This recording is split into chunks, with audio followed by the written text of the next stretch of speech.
Parce que tu as été musulman. Si aujourd'hui tu arrives à expliquer toutes ces choses, la chose que je n'arrive même pas à comprendre jusqu'à présent, mais parce que je n'ai pas cerné qui est Dieu, qui est Jésus, qui fait quoi, parce que tu as parlé de la croix, tu as parlé de l'esprit, tu as parlé du sang, bon, tu as tout mélangé, mais moi je sais que dans la Bible là, Jésus-Christ, c'est un être humain.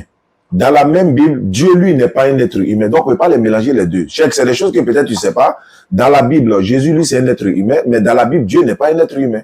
Dans la Bible, Jésus dit que Dieu m'a envoyé. Dans la Bible, Dieu, lui, n'a jamais été envoyé par quelqu'un, puisqu'il est déjà le Dieu suprême. Bon, ce sont des choses qui t'échappent. Voilà pourquoi j'ai dit, étant donné que tu étais musulman, quand tu étais musulman, Cheikh Fofana, tu savais très bien que Jésus-Christ, selon le Coran, selon l'islam, c'est un envoyé de Dieu. C'est un envoyé de l'Éternel. Moïse fut envoyé, Abraham également. Et dans la Bible également, Jésus dit Dieu m'a envoyé. Mais quand tu étais musulman, celle du Coran où Jésus dit Dieu m'a envoyé, tu as accepté ça. Hein? Quand Jésus dit Dieu m'a envoyé, pendant que tu étais musulman, tu as accepté. Mais tu es devenu chrétien. Jésus dit toujours Dieu m'a envoyé, mais tu dis non, tu n'acceptes pas cela. Tu vois que c'est un peu difficile. Mais cela étant, la Bible a été claire. Vous connaîtrez la vérité, Jean chapitre 8, le verset 32, vous connaîtrez la vérité, cette vérité va vous rendre libre, elle va vous affranchir. Donc, chaque doit être affranchi par rapport à quoi? Aujourd'hui, chaque confond un être humain et Dieu. C'est-à-dire Jésus-Christ, il le confond avec Dieu.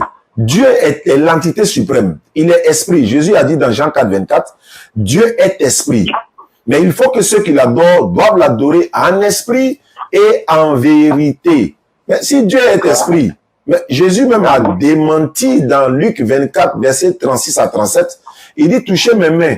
Et un esprit n'a ni chair, ni os, comme vous voyez que moi j'ai. Donc il se distingue même, il n'est pas un esprit, mais il a un esprit en lui, comme nous avons des esprits en nous, nous tous. Moi j'ai un esprit, j'ai une âme, j'ai le corps. Les trois entités là forment moi, ma personne. Mais si moi je suis mort là, est-ce que mon esprit est encore derrière moi sur la terre ici? Non. Est-ce que mon âme restera sur la terre derrière moi ici? Non. Mais quand vous faites de Jésus, Dieu, Dieu, Jésus, Jésus, Dieu, Dieu, Jésus, mais selon vous, tu viens de dire que le Coran réfute la mort de Jésus. Mais en même temps, toi, tu dis il est Dieu, et puis tu acceptes qu'il soit mort. Mais quand Jésus est mort, selon toi, Cheikh Fofana, est-ce que c'est Dieu aussi qui était mort? Tu vas dire non, Dieu n'était pas mort. Mais en même temps, tu dis ils sont fusionnés.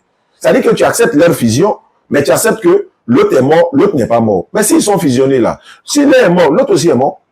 Si l'un est mort, l'autre aussi est mort. Ça, c'est forcé. C'est-à-dire que, Cheikh, tu dois forcément revenir sur terre, comprendre que... Le corps est mort. Pardon? Est vivant. Le corps est mort, mais l'esprit est vivant. La raison pour laquelle tu dis que la terre n'est pas retenue son corps, il a été ressuscité. Aucun prophète n'a été ressuscité. Non. Tu dis aucun prophète n'a été ressuscité? Il était dans la tombe. Une troupe de Moabites passait là. Ils ont jeté un corps dans la tombe d'Élisée.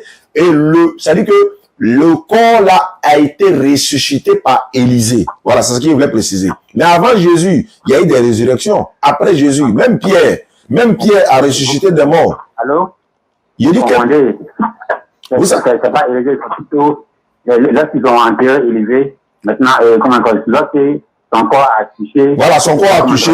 Voilà, l'homme là a été ressuscité, effectivement, c'est ce que j'ai dit. Vous confondez les choses un peu. En fait, c'est pas confusion, hein. Il vient de dire que c'est le corps de l'homme là qui a ressuscité, Élisée a ressuscité. Mais est-ce que Jésus là, c'est pas Dieu qui a ressuscité Jésus selon la Bible? Check. Allô? Est-ce que c'est pas Dieu qui a ressuscité Jésus selon la Bible? Allô, Cheikh? Non. Ils ont écrit que c'est Dieu. Ça demeure toujours des entités, c'est-à-dire esprit, âme et corps. Non, la Bible dit que c'est Dieu qui a ressuscité Jésus. La Bible dit c'est Dieu qui a ressuscité Jésus. Maintenant, en disant ça, la Bible maintenant fait référence à l'esprit, au Père. C'est-à-dire l'esprit est considéré comme le Père. Donc, le Père de Jésus, quoi? Le physique, là. Le physique est considéré comme le Fils de l'homme. Okay. La chair est considéré comme le Fils de l'homme. Donc, comme un être humain. Raison pour laquelle le Seigneur lui-même s'est appelé le Fils de l'homme, le Fils de l'homme, le Fils de l'homme. Ah oui, mais puisqu'il est fils de Marie, c'est normal. Puisqu'il est fils de Marie, c'est normal, Cheikh. Dans le livre d'Apocalypse, allô? Dans le livre d'Apocalypse, c'est lui celui qui était mort, ressuscité, le roi des rois, le Seigneur des seigneurs, l'alpha et l'oméga, Jésus-Christ de Nazareth. Hein? Bon, puis en fait, ce sont juste des révélations que, voilà. Oui, même dans la révélation, là, Jésus, sa maman, c'est Marie. Tu es d'accord avec moi, chef? Jésus, sa maman, c'est Marie, non? Lorsque le Seigneur va se révéler à toi, voilà, vous allez connaître. Moi, c'est vrai, voilà, c'est pas quelqu'un qui m'a convaincu pour être musulman. Moi-même, là, j'ai fait débat. Même à l'université, je disais que la Jésus, ce n'est pas Dieu. Les amis qui sont à l'université, qui étaient à l'université avec moi, quand aujourd'hui, les apprentis ici, chrétiens, même là, ils sont étonnés. Non, faites débat, tu faisais débat et puis avoir la vérité aussi là, tu n'avais pas la vérité. Il m'a donné l'assurance de la vie éternelle. En fait, le Jésus-Christ, il te donne en fait l'assurance de la vie éternelle. Mais est-ce que tu seras sauvé? Est-ce que tu seras sauvé, Cheikh?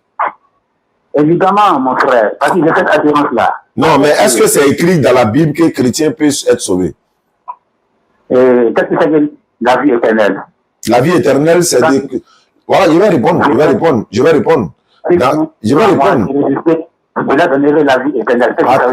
je vais répondre maintenant. Jésus a dit, la vie éternelle, c'est de te connaître, toi, le seul vrai Dieu, et celui que tu as envoyé, Jésus-Christ.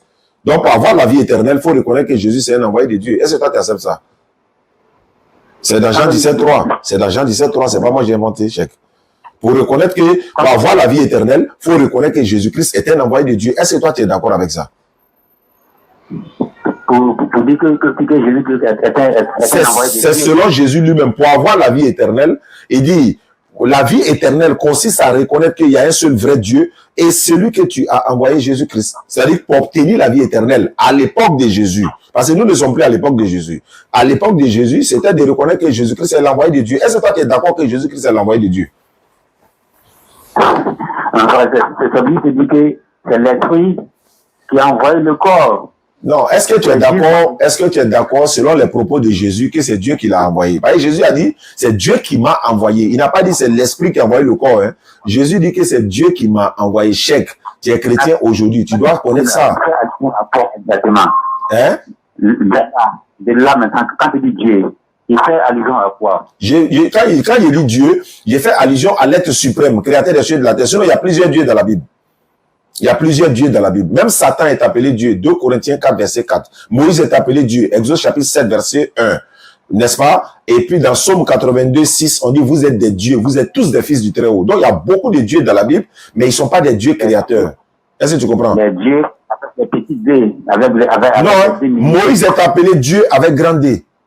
Tu peux ouvrir ta Bible, vérifier. Il y a des choses qui t'échappent. Tu es chrétien, c'est vrai, mais il y a beaucoup de choses qui t'échappent. Tu es un musulman.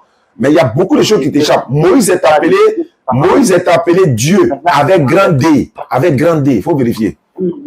Mais évidemment, comment dire, en fait, voilà, c'est la chose là. Mais quand le Seigneur dit ça, par exemple, là, quelles sont, comment dire, les vérités qui sont cachées comment dire, parce que vous vous figez seulement sur l'aspect immédiat au fait de la chose. L'aspect quoi? J'ai pas compris. L'aspect quoi? Vous ne comprenez pas parce que, bon, voilà, même la fille, dans 10, c'était à partir du verset 23. Et que vous ne croyez pas parce que vous n'êtes pas de mes brebis. Oui, mais il parle de qui? Quand il dit vous ne croyez pas, là, il parle de qui? Les brebis entendent ma voix. Je les connais. Il leur donne la vie éternelle. Mon Père qui me les a donnés, personne ne peut les ravir de la main de mon Père. Moi et le Père, nous sommes un. Il n'a pas dit ça? Et mais au verset 29, il a dit le Père est plus grand que tous. D'abord, monsieur, verset 28 dit, je leur donnerai la vie éternelle. Et elles ne péreront jamais. Et personne ne les dira de ma main. C'est-à-dire, Jésus-Christ donne la vie éternelle. Oui, mais il a dit mes brebis, Cheikh. Il a dit mes brebis. Il n'a pas dit l'humanité tout entière. Il dit mes brebis. Alors, ces brebis-là, c'est les enfants d'Israël. Les brebis perdues. Voilà pourquoi il a dit dans Matthieu 15, 24, je n'ai été envoyé que aux brebis perdues. Brebis perdues de la maison d'Israël.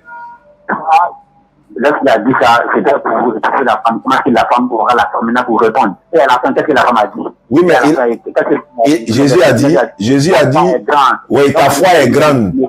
Mais c'est pas Jésus qui a guéri son enfant, hein. Jésus ne lui a pas donné le salut, hein. Il lui a guéri son enfant. Guérir son enfant et puis donner salut, c'est pas la même chose. faut faire attention. Il a guéri son enfant, il a dit que ta foi est grande, qu'il te soit fait comme tu le veux, et à l'heure même sa fille fut guérie. Mais la fille a été guérie et puis elle a obtenu le salut là, c'est pas la même chose. Hein. Obtenir salut et puis être guéri. Par exemple, il a ressuscité Lazare par le pouvoir de Dieu, non? Par la volonté de Dieu. Est-ce que Lazare sera sauvé? Ou bien est-ce que Lazare est au paradis? Non. Ressusciter quelqu'un si Jésus ressuscite quelqu'un, ou bien il a guéri quelqu'un, est-ce que ça veut dire que cette personne aura le salut? Obtenir le salut et puis être guéri, c'est pas la même chose, chèque. Reviens sur terre, chèque.